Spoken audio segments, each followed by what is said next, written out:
বিশ্বনবী সাল্লাল্লাহু আলাইহি ওয়াসাল্লাম হচ্ছেন আমাদের জন্য শিক্ষক। বিশ্বনবী সাল্লাল্লাহু আলাইহি ওয়াসাল্লাম নিজে তো বলেছেন, বুইসতু মুআল্লিমান, আমি শিক্ষক হিসেবে প্রেরিত হয়েছি। আল্লাহ তাআলা আমাদের জন্য, মানবতার জন্য আমাকে শিক্ষক হিসেবে প্রেরণ করেছেন, পাঠিয়েছেন। ওস্তাদ ছাড়া পৃথিবীতে কেউ স্বাগত হতে পারে না।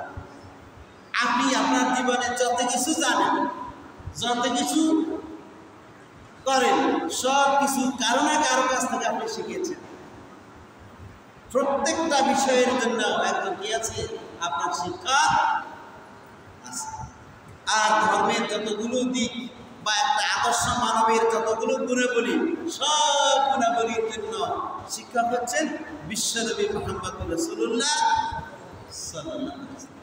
বিশ্বনবী সাল্লাল্লাহু আলাইহি ওয়াসাল্লামকে আল্লাহ তাআলা কোরআনের ব্যাখ্যা হিসেবে, প্র্যাকটিক্যাল কোরআন হিসেবে এই ধারাতে পাঠিয়েছেন। বিশ্বনবী সাল্লাল্লাহু আলাইহি ওয়াসাল্লামের কোন সাইট আমাদের কাছে অপ্রকাশ্য নেই। তিনি তার দাম্পত্য জীবন কিভাবে অতিবাহিত করেছেন সেটাও তিনি বলে দিয়েছেন। বিশেষ করে হযরত আয়েশা রাদিয়াল্লাহু তাআলা আনহা, তিনি সব কিছু বলে দিয়েছেন। যদি উম্মতের জন্য এটা বলে দেয়া না হয়, উম্মত শিখবে যাচ্ছে।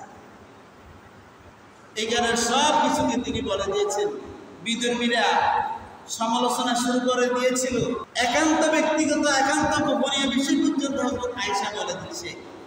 এখন কেন বলে দিচ্ছে? যেহেতু বিশ্বনবী সাল্লাল্লাহু আলাইহি ওয়াসাল্লাম হচ্ছেন আমাদের জীবনের সকল সাইডের জন্য উস্তাদ, আমার আপনার জীবনের প্রত্যেকটা সেক্টরের জন্য শিক্ষক। এই জন্য তার সব কিছু বলা দেওয়া হয়েছে, নাম্বার 1। নাম্বার 2 হচ্ছে তার তো সব কিছু ছিল নির্মল, নিষ্কলুষ, নির্কণ্ঠ। ওখানে কোনো রকমের কোনো দোষ, কোনো রকমের খুঁত নাই। আপনার মধ্যে যদি একটা বলে না, সোরের মনে পুলিশ পুলিশ, আপনার মধ্যে যদি দোষ থাকে তাহলে না আপনার মধ্যে ভয় থাকবে। আপনার যখন দোষ নেই, আপনার মধ্যে কোনো ভয় নাই।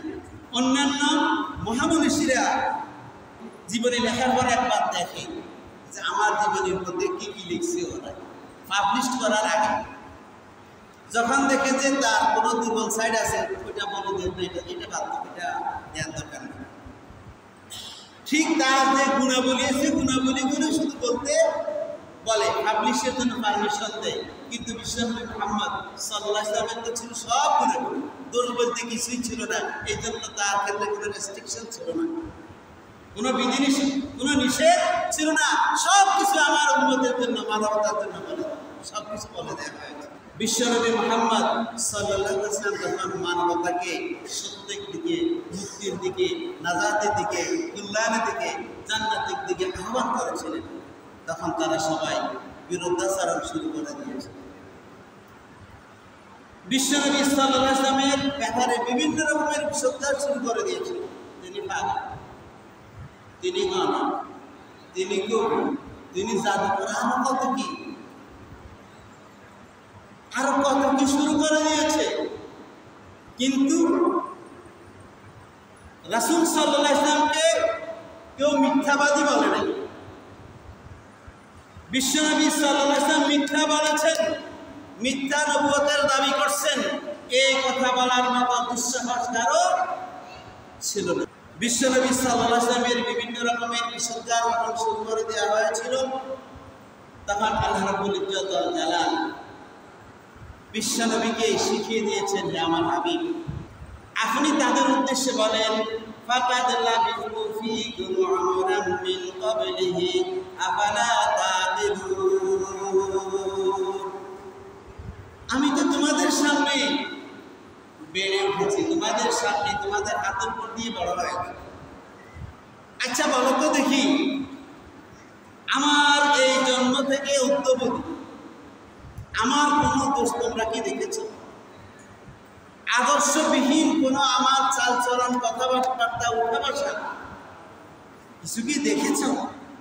একটা কথা বলো যে মুহাম্মদ সাল্লাল্লাহু আলাইহি সাল্লাম, তোমার জীবনের এটা ছিল দোষণীয়, এটা ছিল দোষের, এটা আদর্শ মানবের নয়, এমন একটা দিক তোমরা প্রকাশ করো।